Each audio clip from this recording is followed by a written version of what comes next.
The headline stories, the news review, the culture section, the celebrity mag, the TV guide, the opinion pages, sporting legends, and the crossword. Wake up to Sunday mornings with the Andrew Marr Show.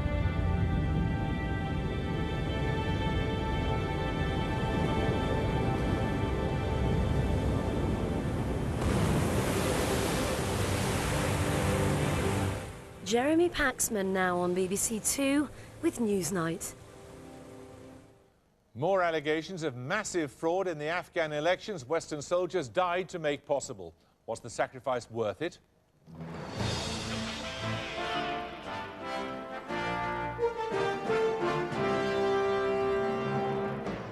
Tonight, still no outcome in the Afghan election, and the accusations of vote rigging continue. In the Afghan capital, a suicide bomber murders one of President Karzai's close associates. It's been disclosed that the body of a presumed British hostage has been passed to the authorities in Iraq. It's believed to be one of the two security guards kidnapped in 2007.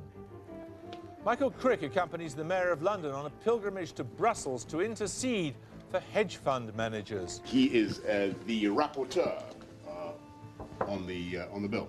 And is he going to be friendly to you or pretty hostile, you reckon? Bonjour. Being an immigrant in Russia can earn you a kicking just for breathing. This was the stabbing here, huh? Yeah. Stab here and there. But we meet the African immigrant running to become the first black man to win elected office in Russia. And what's with this obsession with sending more and more people to university? Michelle Dewberry didn't need a degree to win The Apprentice, did she?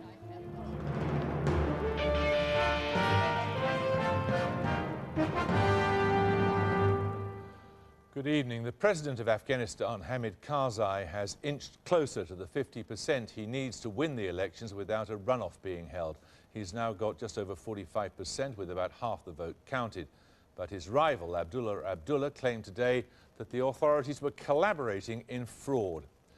The American-dominated coalition, whose envoys met in Paris today, is effecting a nonchalant collective shrug as they wait to discover what Western blood and gold has accomplished. Peter Marshall reports. First, today's good news: poppy cultivation's down more than a fifth, with the poppy's poisoned fruit, opium production dropping a tenth. The reasons may not be altogether positive, but then this is Afghanistan, where optimism is increasingly challenged. And now the rest of the news. The latest devastating Taliban suicide bomb killed at least 22 people, among them the country's deputy head of intelligence. And amid the bombs and the drugs, Afghanistan's presidential election was again denounced by the candidate who says he's been cheated. Today, such a widespread fraud has taken place that even we cannot say how widespread that was. An organised fraud all over the country by the government and in most places without any doubt. There are credible reports of opposition votes being denied or fake ballots for President Karzai being accepted. Karzai's camp deny it, but then they would. With two-thirds of the results in, they're creeping towards the 50% needed to avoid a second-round runoff. Hamid Karzai has 47.3%, Dr. Abdullah 32.6%, and Ramazan Bashadost 11.6%. I think people hoped that this election would build on the 2005 election, which was fairly successful, but it doesn't look as if it has. The allegations of fraud are sufficiently numerous and serious to cast doubt on the legitimacy of the election. And the fact is that Mr. Karzai looks as if he wins, he will not be believed, and if he loses, it will create a political crisis. In Paris, Richard Holbrooke, America's special AfPak envoy, tried to play it all down, saying voting disputes happen in all the best democracies. Many claims of irregularities. That happens in every democracy. We recently had a senatorial election in Minnesota, which took 7 months to determine the outcome. There were so many charges of irregularities. It certainly won't take that long in Afghanistan.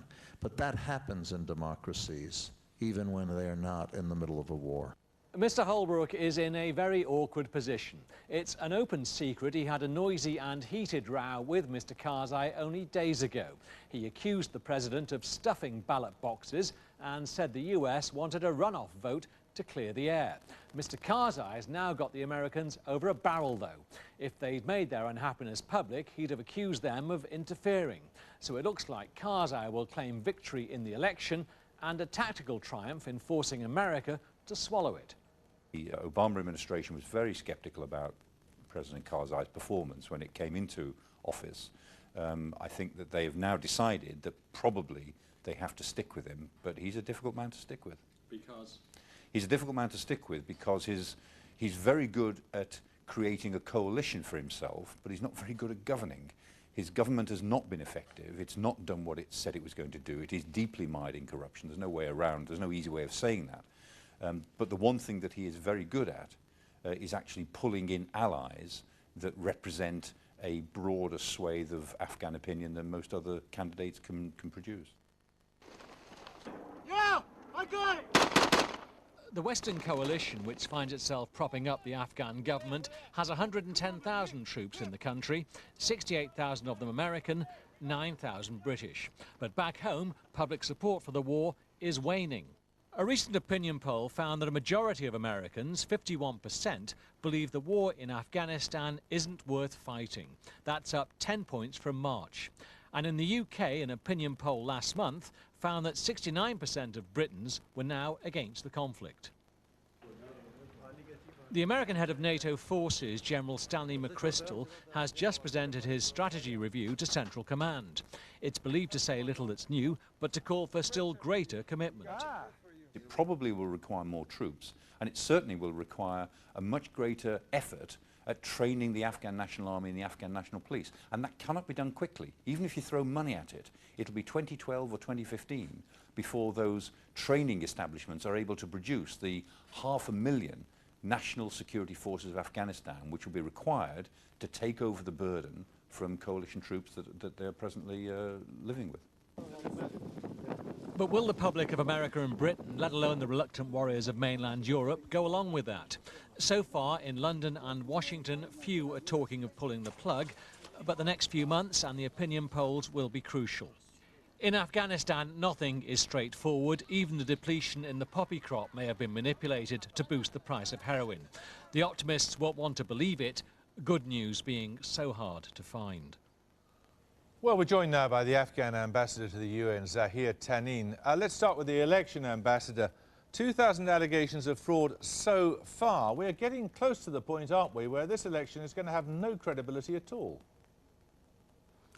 There are allegations. There have been irregularities.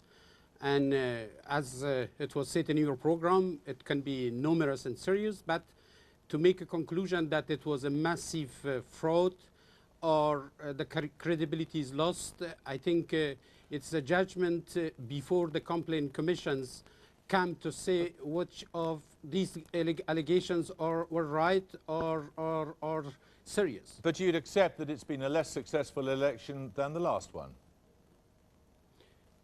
Of course, we had difficulties. I think the elections was free to the extent possible when you see the Taliban try to treat it. It was fairly fair when you are aware of the difficulties in Afghanistan, and it is transparent because the mechanisms, international and national, are in place to deal with the complexities. You raised that word transparent, which brings us on to the question of corruption in your government. According to Transparency International, the anti-corruption organisation, of 180 countries listed, yours is 176th. There are only 3 countries more corrupt than yours in the world by their reckoning. Is that any cause for confidence? We know the corruption is an issue there, and we know that Afghanistan is not about only the government of Afghanistan that is in place. There is more than 62 countries that are part of reconstruction and military efforts there. From the $32 billion we received, for example, in the last 8 years, the Afghan government is accountable for about $6 to $7 billion. So I think, but it is not about ignoring the fact that the corruption is one of the biggest issues that a government after this election should deal with it, because this is something we have to see it as a very serious problem. Well, let's look at another reason people are questioning support for your government, this law that President Karzai has brought in, which entitles a man to starve his wife if she denies him sex. You'd defend that too, would you? Sorry, can you repeat this question? This is the law which President Karzai has supported, his government has supported, which entitles a man to starve his wife if she denies him sex. You know, this law was presented by a number of people in the parliament, and you know how this parliament is heterogeneous. But it was President Karzai himself who ordered to review it, and this law was reviewed, and in the new version which is in place is not the one you're talking about. You see, cumulatively, what people are beginning to say, looking at 300 foreign troops that have died in Afghanistan so far this year, they're just beginning to wonder why on earth these lives are being sacrificed.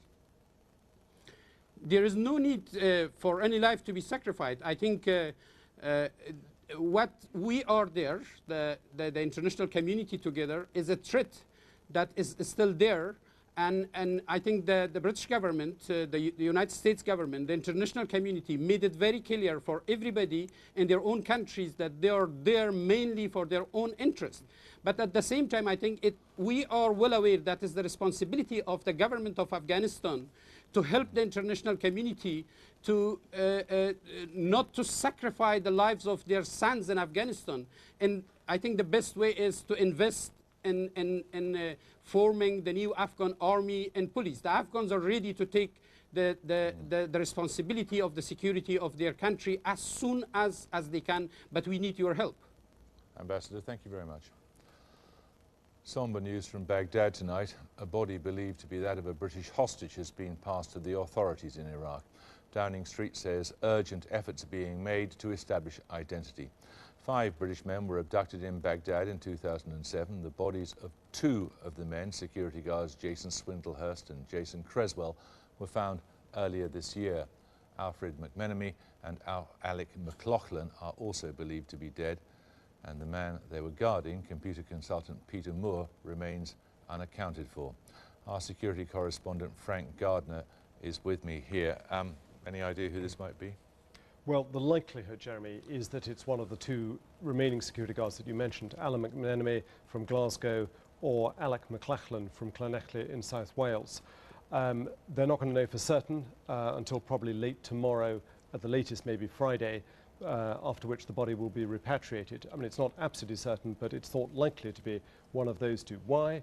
Because when the kidnappers handed over the first 2 bodies of the 2 Jasons, the first 2 security guards in June, they told British diplomats indirectly, by the way, we've got another 2 bodies. And the Foreign Office quite rightly sat on this for a little bit because they didn't want to alarm. There's a lot of rumour and counter-rumour going around. They needed to check it out. After several days, they did check it out, and they reckoned that this was probably true. They then told the families, and we eventually found out, and we broadcast it. So the British government is indirectly in contact with the kidnappers? Yes. Intermittently and indirectly, yes. And presumably has been trying to negotiate their release? Right from the beginning, yes. Clearly unsuccessfully.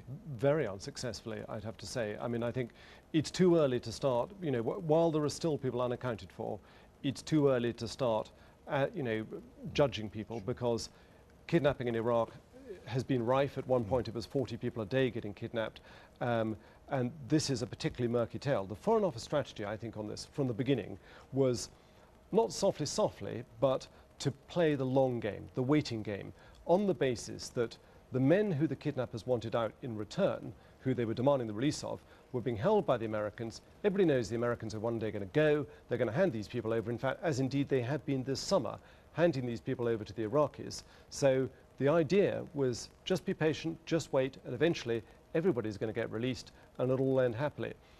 What nobody, I think, bargained on was that while these militants were in US custody in Baghdad, their allies who were holding the British men hostage were murdering them.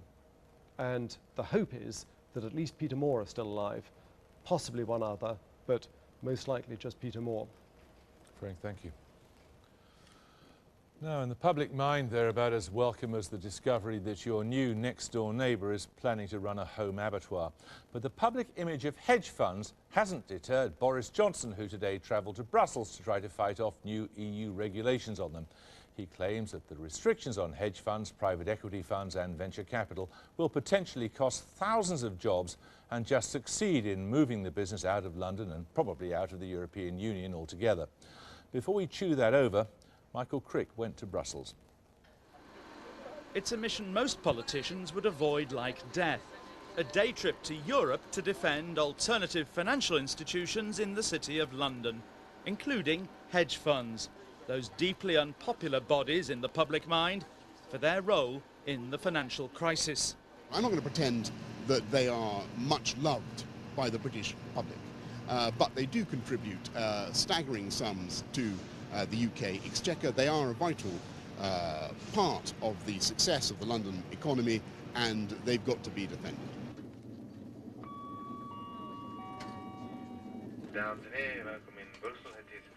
Johnson was off to Belgium to lobby against part of the draft EU directive which will impose tough new regulations on hedge funds, on private equity and venture capital. The new rules would imperil 42,000 jobs in London alone, says the mayor, who has to queue for a Brussels taxi just like the rest of us. So, firms in the city, he says, would be driven abroad, to Switzerland, Singapore or America. It's a very, very modest lunch. After seeing London MEPs, he dropped in on the Frenchman who's in charge of financial services for the EPP, the centre-right grouping in Europe, which the Tories left only a few weeks ago. Je présente Monsieur Crick, qui est de Newsnight. Oui. Et je m'excuse, je suis le maire de Londres. Je suis très heureux de vous reconnaître. Moi, je suis maire de Sainte-Agathe-d'Alliermont, 309 habitants. Bonjour, bonjour. Why should Mr. Johnson support this directive? Quelle directive? This trip exposes tensions in Tory ranks. Mr. Johnson feels he should make a public stand for the financial services industry at a time when he knows his party front bench has chosen not to. Boris Johnson's day trip campaign here in Brussels today has adopted a very, very different tone to that set by David Cameron back in Britain over the last few months. Mr. Cameron has attacked the government ferociously for what he sees as its failure to regulate properly.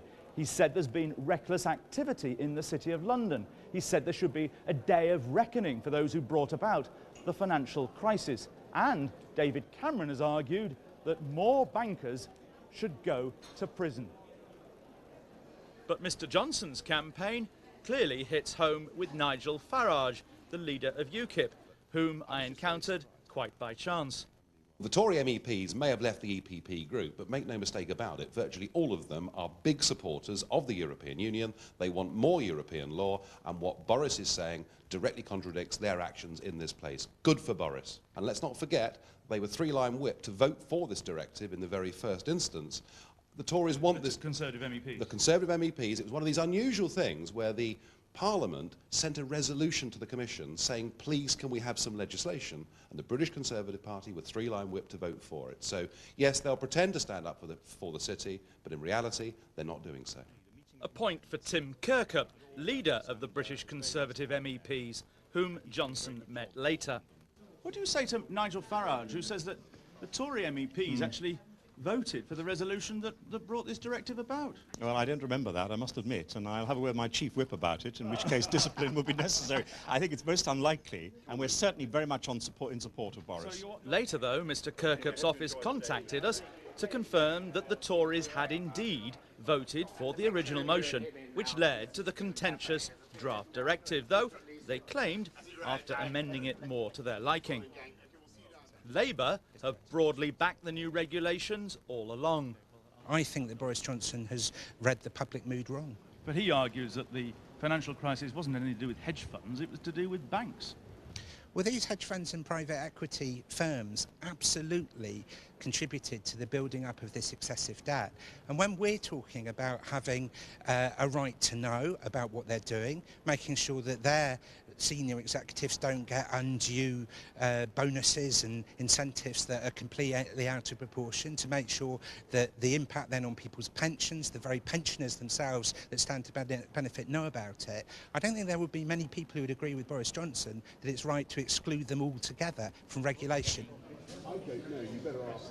In fact, Johnson doesn't want no regulation, just less of it. And the draft new rules face intense lobbying in coming months, and no doubt considerable amendment. Tonight, Mr Johnson spent an hour with Charlie McCreevy, the EU Commissioner in charge. So, what did he say? Did you convince him? Well, it was a very good meeting, and I certainly think that the Commissioner completely understands the arguments, and he's very sympathetic to a lot of the points that we put across. Mr Johnson's office had promised a more substantial interview on the train back to London, but suddenly pulled out not long before the train did. Which is a pity, because I would have liked to ask Mr Johnson some pretty tough questions. First, about the obvious differences between him and David Cameron on regulation. Why isn't Mr Cameron at the moment coming out in support of hedge funds? Second, I would have liked to have raised a point made by the Liberal Democrats. They claim that the Tories and Boris Johnson's campaign last year have been awash with hedge fund money. 3 hedge fund bosses gave Mr Johnson's mayoral campaign almost £50,000, including Stanley Fink, who's now co-treasurer of the Conservative Party. Which leads to a bigger question. Would a David Cameron government in practice, once the election's won, end up supporting hedge funds and the alternative investment market as boldly as Boris Johnson did today?